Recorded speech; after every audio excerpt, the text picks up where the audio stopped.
할 수 있어요 라는 제목으로 같이 말씀을 나누고자 합니다. 신앙은 나의 이야기가 아니라 예수님의 이야기가 신앙입니다. 다시 한번 말씀드립니다. 믿음 생활이라고 하는 것은 내 이야기가 많아지면 그건 믿음 생활 안 하고 있는 거예요. 예수님의 이야기가 많아져야 그게 믿음 생활하고 있는 겁니다. 우리가 하나님 앞에 나올 때에 이 점을 분명히 아셔야 합니다. 내 이야기가 많아지는 교회 생활을 할 수도 있지만 예수님이 우리를 초청하실 때에 궁극적으로 원하신 자리는 그분의 이야기가 우리 안에 담겨지는 것입니다. 그때 우리가 할 수 있는 거예요. 그때 일어나는 일들이 진짜 능력 있는 일들입니다. 그러므로 오늘 이 오병이어 사건이라는 메시지를 통하여서 내 안에 예수님의 이야기가 어떻게 담겨져야 하는지, 그리고 어떤 예수님의 이야기가 심겨져야 하는지를 귀 기울여 들으시고 우리 함께 결단하시는 은혜가 있기를 소망합니다. 아멘. 준비되셨습니까? 준비되셨습니까? 아멘. 오병이어 스토리는 마태, 마가, 누가, 요한복음에 다 나오는 대단히 중요한 이야기입니다. 사실 간단한 이야기 같지만 이건 너무나 은혜로운 이야기예요. 그런데 각 성경마다 하나님이 이 메시지를 통하여 주고자 하시는 의미들이 강조되는 부분들이 있습니다. 특별히 요한복음에서는 다른 성경과 달리 이 5,000명이나 되는 사람을 먹이려고 할 때에 예수님이 빌립과 안드레라는 두 제자를 등장시킵니다. 다른 성경은 제자들이 먹이거나 아니면 12 사도에게 먹이라고 말하는 것으로 표현하지만 유독 요한복음은 빌립과 안드레라는 특별한 사람들을 지칭하여서 이 스토리를 풀어나가고 계시는 거예요. 그 안에는 그 당시에 디베랴 바닷가, 로마 황제 티베리우스의 이름을 따서 디베랴라고 불렀는데 자연스럽게 사람들의 생각 속에는 그리스도의 이야기보다 로마의 이야기가 가득한 거예요. 말씀을 들으면서도 비트코인이 내려갔나 안 내려갔나, 우리는 지금 그런 문화에 살고 있잖아요. 지금 그런 상황에 있다라는 거예요. 예수님이 이런 문화 속에서 과연 구체적으로 예수님의 이야기를 펼쳐나가는 것이 무엇인지를 묻고자 한 것입니다. 빌립아, 사람이 몇 명쯤 되니? 예수님도 보시면 아시잖아요. 남자만 5,000명이에요. 어마어마하게 많습니다. 대충 잡아도 한 2만 명 될 것 같은데요. 그러면 너희가 이 사람들을 먹이면 좋겠다. 얼마나 빌립이 놀랐는지 모릅니다. 눈을 들어 큰 무리가 자기에게 오는 것을 보시고 빌립에게 이르시되 우리가 어디서 떡을 사서 이 사람들을 먹이겠느냐 하시니, 왜 예수님은 이 사람들을 먹여야 된다라는 이야기를 빌립에게 하시는 겁니까? 빌립은 즉각적으로 이 사람들을 먹여야 된다라는 말에 계산을 두드려요. 예수님, 200데나리온, 한 사람 품꾼 하루 일당이 20만 원, 대충 해도 200데나리온이 필요하거든요. 그 돈이 어디 있으며 그 떡을 다 어디서 삽니까? 라는 계산이 나왔어요. 첫 번째 간단한 질문, 과연 예수님은 산수를 못하셔서 물으셨을까요? 과연 예수님은 지금 돈 얼마 있니? 라고 물으시는 걸까요? 아닐 겁니다. 예수님이 구체적으로 빌립에게 물었을 때 빌립에게 기대되어지는 대답이 있었을 것입니다. 빌립에게서 보고자 했던 것이 있었을 것입니다. 그래서 예수님은 빌립을 시험코자라고 말씀하시는 거예요. 테스트한다라는 것이 아니라 그 마음에 있는 것을 드러내신다라는 거예요. 사람들은 보이지 않지만 실제로 우리 안에는 보이지 않는 영역들이 있어서 그것이 그대로 드러나는 것입니다. 빌립을 시험하신다라는 것은 빌립 안에 있는 그 믿음의 모양을 드러내기를 원하신 거예요. 빌립이 어떤 사람인데요? 빌립은 여기만 등장하지 않습니다. 요한복음에서는 요한복음 1장에 등장하는 사람이 빌립입니다. 바로 빌립이 나다나엘을 전도했거든요. 나다나엘을 향해서 내가 바로 토라가 말한 그 선지자를 만났다. 그가 바로 예수다. 즉 메시아가 오셨다라는 거예요. 약속된 메시아가 오셨다고 제일 먼저 선언한 사람이 빌립입니다. 나다나엘을 찾아 이르되 모세가 율법에 기록하였고 여러 선지자가 기록한 그 일을 우리가 만났으니 요셉의 아들 나사렛 예수니라. 빌립이 예수 그리스도가 모세가 말한 신명기에서 말한 그 장차 올 선지자라는 것을 알았고, 사실 빌립뿐만이 아니라 그곳에 있었던 많은 무리들도 예수가 표적을 행하고 기적을 행하며 선지자와 같은 역할을 하고 있다고 4장과 5장 그리고 6장에서는 말씀해 지고 있습니다. 즉 그 가운데 많은 사람들이 예수님이 선지자와 같다고 생각하고 있었던 것 같습니다. 다만 그것이 전부가 아닙니다. 믿음은 예수님에 관해서 아는 것이 아니라 나에게 예수님이 개인적으로 어떻게 다가와지느냐가 더 중요한 믿음이에요. 예수님에 관해서 이야기하는 수많은 교회 사역들이 있지만 제일 중요한 믿음의 핵심적인 자리는 내가 예수님을 어떻게 고백하느냐는 겁니다. 그것이 영적 체력입니다. 저희 아들과 이렇게 가끔씩 달리기를 합니다. 코로나에 할 수 있는 게 없으니까 아들아 달리자. 그래서 돈도 안 들고 그냥 달리면 됩니다. 근데 재밌어요. 아빠 너무 재밌어요. 뛸만해. 막 열심히 뜁니다. 1km, 2km 조금 뜁니다. 저희들이 몇 킬로인지를 묻지 마십시오. 조금 뜁니다. 뛰다 보면 아빠 너무 재밌어. 아빠랑 뛰니까. 근데 갑자기 또 죽을 것 같아요. 너무 힘들어요. 순간적으로 툭 떨어지는 거예요. 체력이 바닥난 거예요. 처음에는 기쁨이 있어요. 좋아요. 근데 영적 체력이 약한 사람들은요, 금방 사라져요. 예수님에 관해서 많은 것을 말할 수 있지만 실제로 그분이 나에게 어떤 분인지를 빌립은 고백할 줄 알아야 되었던 거예요. 그분이 선지자라는 건 많은 사람들이 알고 있었지만 빌립에게 기대되었던 모습이 있었던 것 같아요. 왜냐하면 요한복음 2장에 보면 예수님이 이 땅에 와서 성령으로 말미암아 첫 번째 기적을 일으킨 게 무슨 사건? 물이 포도주가 된 사건이었습니다. 물이 포도주가 된 사건에 어떤 사람이 등장하냐면 이름 모를 하인들이 등장하는데, 마리아는 예수님께서 어떤 말씀을 하시든지 그대로 하라고 그 하인들에게 이릅니다. 이 하인들은 예수님이 누군지, 도대체 왜 그 일을 해야 되는지도 모르지만 실제로 물을 떠다가 연회장에 갖다 주는 역할을 하게 됩니다. 미친 거죠. 제정신이 아닌 거죠. 그러나 그것을 교회에서는 믿음과 순종이라고 부릅니다. 그 이름 모를 자들이 믿음과 순종으로 했을 때 그곳에 예수님의 능력이 드러났던 거예요. 그리고 지금 예수님은 이 사람들을 어떻게, 얼마나, 그리고 어디서 떡을 사야 될지가 아니에요. 중요한 것은 예수님이 그 가운데 계실 때에 과연 예수님이 너희 안에 들어가서 어떤 역할을 하며 그 예수님이 어떻게 고백되어지느냐, 다른 말로 그 예수님이 믿겨지고 순종되어진 스토리가 나에게 있느냐, 그 이야기를 진행하고 계시는 상황 가운데 빌립을 초청하신 거였어요. 그렇다면 우리도 그 관점을 빌립에게 적용할 수 있을 것 같습니다. 우리에게 적용할 수 있을 것 같아요.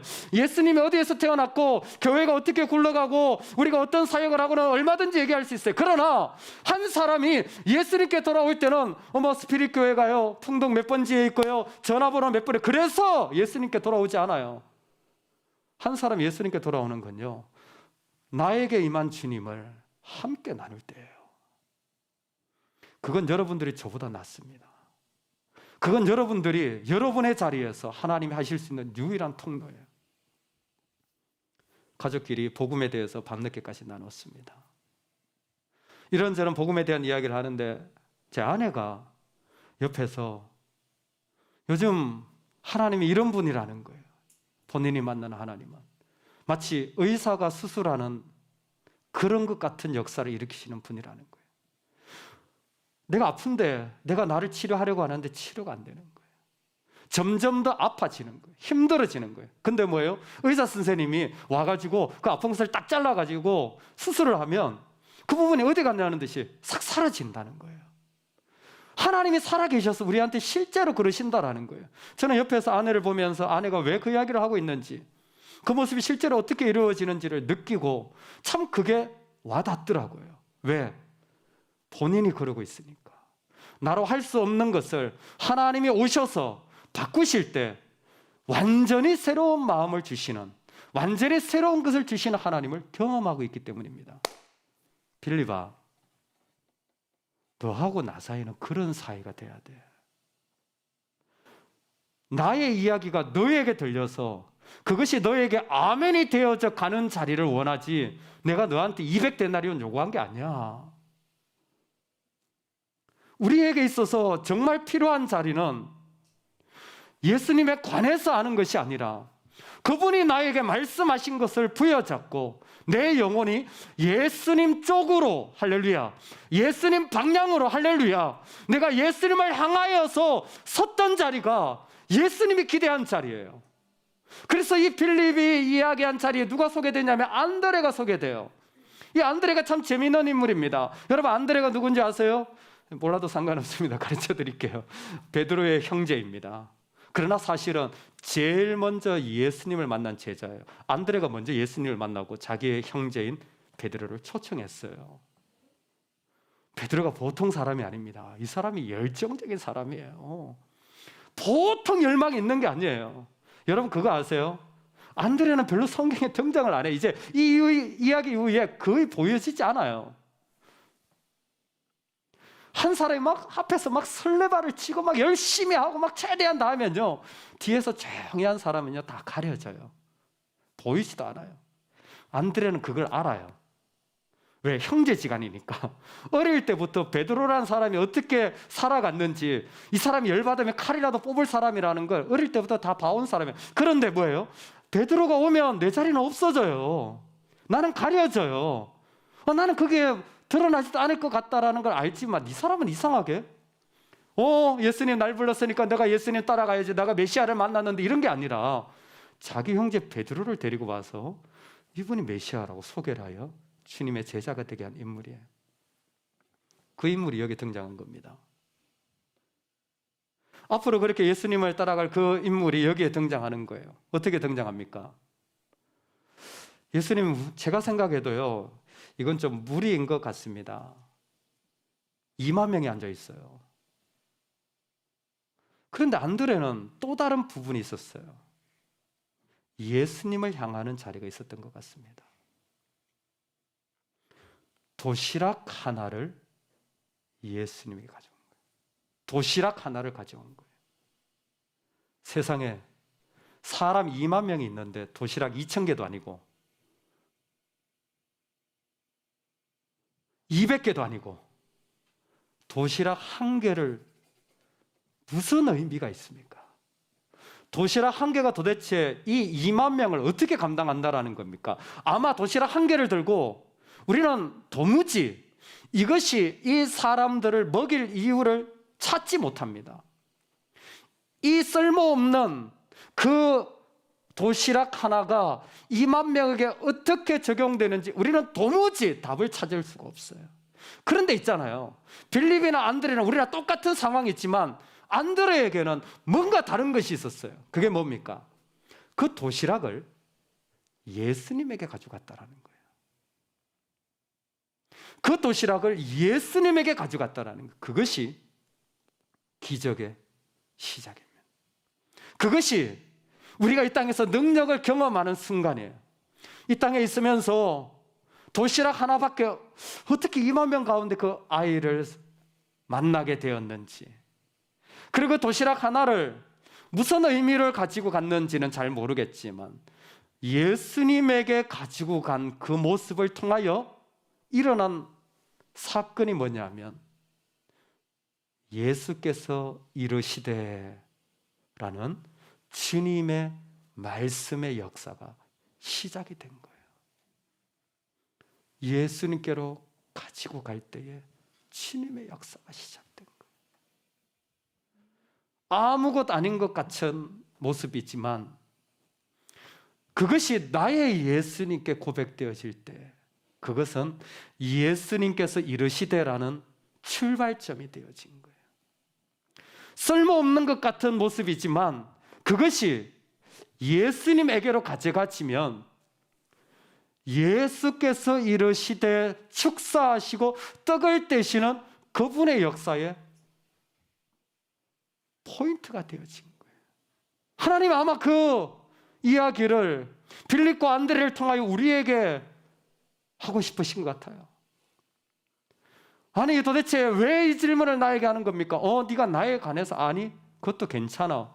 하지만 너하고 나하고 긴밀한 만남과 말씀이 시작되어지는 지점이 필요하다. 내가 이유가 되어서 그리스도가 이유가 되어서 나의 생각과 방향을 바꾼 자리가 필요하다. 아무리 쓸모없는 도시락 하나라도. 제가 좋아하는 작가 가운데 미우라 아야코가 있습니다. 저는 그분의 책을 거의 다 읽었어요. 제가 하여튼 눈에 띄는 것은 다 읽었습니다. 모르는 작품이 있을지는 모르겠지만, 근데 그분의 그 기도 가운데 병상의 기도라는 게 있어요. 그분이 평생을 이 폐결핵으로 살았고, 그리고 암이 여러 군데 퍼져가지고 암 질병을 평생 동안 앓았던 분이잖아요. 그렇지만 그 가운데 문학집을 많이 남겼잖아요. 그분이 많이 고통스럽게 앓으면서 병상의 기도라는 걸 올려드리는데 내용이 이렇습니다. 병들지 않고는 드릴 수 없는 기도가 따로 있습니다. 병들지 않고는 들을 수 없는 말씀이 따로 있습니다. 병들지 않고는 볼 수 없는 얼굴이 따로 있습니다. 병들지 않고는 나아갈 수 없는 성소가 따로 있습니다. 나는 병들지 않고는 인간이 될 수조차 없었습니다. 내 병든 모습을 그냥 병든 모습으로 살 수도 있었지만 그것을 기도로 예수님께 가져가자 내가 이 땅에서 들을 수 없는 기도의 자리가 된 거예요. 그것을 예수님께 가져가자 이 땅에서 내가 볼 수 없었던 예수님을 만나는 자리가 된 거예요. 그것을 예수님께 가져가자 그 자리는 어디에서도 경험할 수 없는 하나님 나라의 성소가 되어졌다라는 것입니다. 지금 이 안드레가 도시락을 하나 들고 예수님께 나아간 자리가 그와 같다고 생각되어집니다. 예수님께로 나아가 그분 때문에 우리의 삶의 자리를 돌이키면 하나님의 시간이 시작되고 그때 나로 할 수 없었던 일을 하나님으로 할 수 있는 일들이 시작되어지는 거예요. 여러분 그게 우리의 축복이에요. 그리스도가 우리에게 주신 축복의 자리입니다. 아무리 세상에 뭐라고 하더라도 그 연약한 것을 주님께로 향하면 하나님은 그 일들을 그냥 두시지 않으시고 당신의 나라를 이 땅에 세울 기회로 사용하시는 거예요. 할렐루야. 그래서 오병이어는 지금도 일어나요. 지금도 이 사건은 하나님의 백성들 가운데 여전히 고백되어지는 믿음의 시간인 것입니다. 예수님에 관해서 소개했던 빌립이 이제는 정말 그 예수님으로 나아갈 수 있는 자리를 기대한 것입니다. 이 말씀에는 또 하나 중요한 스토리가 등장합니다. 우리 말씀을 같이 한 번만 읽어보겠습니다. 11절 말씀인데요. 같이 한번 읽겠습니다. 시작. 예수께서 떡을 가져 축사하신 후에 앉아있는 자들에게 나눠주시고 물고기도 그렇게 그들의 원대로 주시니라. 아멘. 어려운 말씀이 아닙니다. 다만 한 가지만 좀 질문해 볼 필요는 있습니다. 예수께서 이르시되 사람들로 앉게 하시니 그곳에 잔디가 많은지라 다 앉았어요. 떡을 가져 축사하신 후에 앉아있는 자들에게 나눠주시고 물고기도 그렇게 그들의 원대로 주시니라. 기도하시고 떼서 나눠줬습니다. 누가 나눠주고 있죠? 누가 나눠주고 있죠? 너무 어려운 질문이죠. 답을 제가 조금 힌트를 드리겠습니다. 예수께서 떡을 가서 축사하신 후에 누가 나눠주고 있죠? 마태복음, 마가복음, 누가복음은 제자들이 나눠주고 있어요.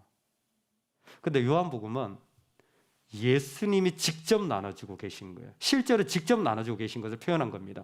예수님이 떡을 가지고 다 나눠주고 계신 거예요. 아니, 왜 제자들이 시키면 되는데, 왜 제자들이 야 나눠줘 하면 되는데 예수님 왜 직접 나눠주시는 겁니까? 왜 예수님이 이 떡을 직접 갖다 주시는 겁니까? 왜요? 요한복음이 이 메시지를 통해 주고자 하는 메시지가 있습니다. 왜 직접 주냐면 예수님이 생명의 떡이기 때문에 그렇습니다. 그러니까 예수님은 지금 이 떡을 주는 게 아니라 예수님 뭘 주고 계세요? 자기를 주고 계시다라는 거예요. 예수님은 자기가 생명의 떡이라는 것을 그들에게 주고 싶었던 거예요. 그래서 이 오병이어 사건이 일어나고 요한복음 마지막에 뭐가 나옵니까? 떡을 떼어 축사하시고 두 번째 유월절이 오병이어예요. 마지막 세 번째 유월이 성만찬입니다. 그 성만찬에서 예수님은 똑같은 행동을 하시는 거예요. 떡을 떼어 축사하시고 떼어 먹으라. 이것은 너희를 위한 나의 몸이라. 나의 몸이라. 왜? 내가 생명의 떡이기 때문에. 예수님은 지금 자신을 주고 계신 것입니다. 예수님은 자신을 직접 주고 계시다라는 것을 이 오병이어 사건을 통해 말씀하고 싶은 거예요. 여기에 중요한 의미가 있습니다. 예수님이 생명의 떡이 되어서 자기를 준다라는 게 무슨 의미입니까? 이것은 성만찬을 통하여서 우리가 그리스도의 생명에 참여한다는 의미가 되겠죠. 그런데 그것으로 끝나지 않아요. 그것은 이 말씀을 통하여서 하나님의 백성들이 이 땅에서 그리스도와 하나가 되어진 사건을 말하기도 합니다. 그리스도를 통하여서 하나가 되어진 사건을 사도 바울은 교회를 통하여서 이렇게 설명했습니다. 바로 우리가 하나님 앞에서 그 가운데 주어지는 생명의 떡으로 말미암아 떡이 하나요. 많은 우리가 한 몸이니 우리가 다 한 떡에 참여함이라. 지금 여기에 떡에 참여한다라는 건 그리스도가 머리가 되시고요. 그분으로 말미암아 우리가 몸이 되어서 한 떡에 참여한 한 몸이 되었다라는 걸 말씀하고 싶으신 거예요. 그게 교회잖아요. 그게 하나님 나라의 공동체잖아요. 그러니까 여기에 지금 떡을 통하여서 하나님이 예수 그리스도 가운데 우리에게 허락하여 주시는 것이 무엇이냐면 그리스도로 말미암아 우리는 생명에 참여하는 하나의 몸이 되어졌다라는 것입니다. 여기에 하나님의 백성들이 잊지 말아야 될 중요한 메시지를 마지막으로 선포하십니다. 떡을 먹고 남았어요. 여러분 몇 강주리가 남았죠? 몇 강주리가 남았죠? 하도 주일학교에서 그냥 성경 퀴즈를 많이 하셔가지고 12개만 기억하고 있어요. 근데 더 중요한 건 광주리입니다. 광주리예요. 예수님이 떡을 떼시고 나서 하시는 말씀이 무엇이냐면 하나도 남겨두지 말고 하나도 잃어버려지지 말고 버리는 것이 없이 다 뭐하라? 바구니에 담으라. 그랬더니 바구니가 찼더라. 왜 바구니에 다 모읍니까? 한 몸이니까. 예수 그리스도를 고백하는 자들은 바구니 안에 하나도 잃어버려지지 않기 때문에. 그래서 이 이야기가 있은 뒤에 6장 39절에 보면 나를 보내신 이의 뜻은 내게 주신 자 중에 내가 하나도 잃어버리지 아니하고 마지막 날에 다시 살리는 이것이니라. 하나도 잃어버려지기를 원하시지 않습니다. 10장 28절에 보니까 내가 그들에게 영생을 주노니 영원히 멸망하지 아니할 것이요 또 그들은 내 손에서 빼앗을 자가 없느니라. 예수 그리스도를 믿음으로 고백할 때에 이 오병이어를 통해서 하나님이 이 땅 가운데 선포하는 게 뭡니까? 하나도 잃어버려지지 않고 무엇도 빼앗을 수 없이 그 바구니 안에 다 담겨질 거라는 거예요. 다 바구니 안에 담겨질 거예요. 그게 하나님의 뜻이기 때문에 예수 그리스도를 믿음으로 참여한 자는 하나도 잃어버려지지 않고 단 하나도 헛되어 버려지지 않고 다 바구니에 담겨지는 거예요. 내 아이가 생각지 않은 길로 가는 것 같습니까? 기억하십시오. 믿음의 자녀는 바구니에 다 담기게 될 것입니다. 내 인생이 내 육체로 넘어지는 것 같습니까? 기억하십시오. 하나도 버려지지 않고 담기게 될 것입니다. 내 부부관계와 가정이 쉽지 않은 것 같으세요? 기억하십시오. 하나도 잃어버리지 않고 다 바구니에 담겨질 거예요. 살다 보면 너무 허무하고 내가 뭐 했나 하는 마음이 있겠지만 기억하십시오. 우리 하나님께는 그 믿음으로 한 어떤 일들도 하나도 잃어버리지 않고 다 바구니에 담겨요. 왜? 한 신학자의 표현처럼 우리 하나님은요, 아들을 잃어버렸던 아픔이 있으신 분이에요. 어떤 아픔, 어떤 실패, 어떤 허물도 하나도 버려두지 않고 아들의 이름으로 다 바꾸네요. 나는 너무 실패한 것 같습니까? 아니요. 하나님 하나도 버려두지 않으세요. 다 바구니에 넣으시는 거예요. 예수님은 자기의 죽음을 통해서 믿음이 연약한 자든 실패한 자든 다 바구니에 담겨져서 잃어버려지지 아니할 것을 보여주고 싶었던 거예요. 우리가 그렇거든요.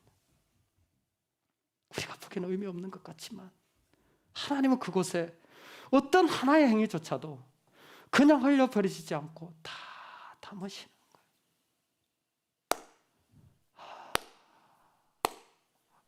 할렐루야. 이 하나님 우리에게 계신 게 얼마나 감사합니까?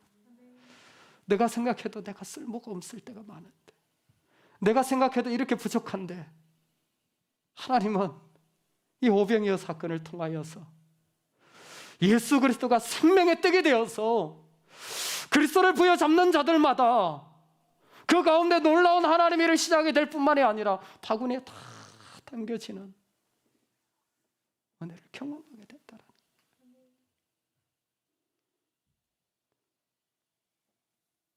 오만에 외국인 무덤이 있는데 그 오만이라는 나라 무스카트에 있는 외국인 무덤에는 토마스 샘 선교사님이 계신답니다. 이분은 원래 파키스탄 선교사셨는데 다른 나라죠. 파키스탄에 선교사역을 하다가 육체적으로 지치고 나이가 되어서 은퇴를 해서 영국 본국으로 돌아가는데 돌아가는 길에 오만에 있는 선교사님 이야기를 듣고는 잠시 들리게 됩니다. 그런데 그 오만에 들렸다가 기후와 여러 가지 어려움으로 6개월 만에 거기에서 돌아가셔서 그 자리에 묻히신 거예요. 파키스탄 선교사님이 오만에 잠시 왔다, 그냥 잠시 들렸다 간다라는 것이 그 자리에 그냥 묻히게 된 거예요. 오만의 나라가 도대체 무슨 역할을 했는가, 여기서 무슨 사역을 했는가 찾아볼 수가 없어요. 근데 한 분이 그 스토리를 그렇게 설명했습니다. 그분이 그곳에서 죽음으로 말미암아 하나님과 사람들이 오만을 향하도록 인도해 주었다. 하나도 되지 않은 거예요. 심지어 우리의 죽음조차, 우리의 마지막 실패조차도 그리스도 안에서는 헛되지 않고 다 담겨질 것입니다. 다 담겨질 거예요. 그러니 여러분, 우리는 주님으로 걸어갈 수 있습니다. 그분이 다 담아주실 것이기 때문입니다. 오늘 그 믿음의 걸음이 우리에게 있기를 간절히 축원합니다. 아멘. 하나님 아버지, 때로는 반신반의합니다.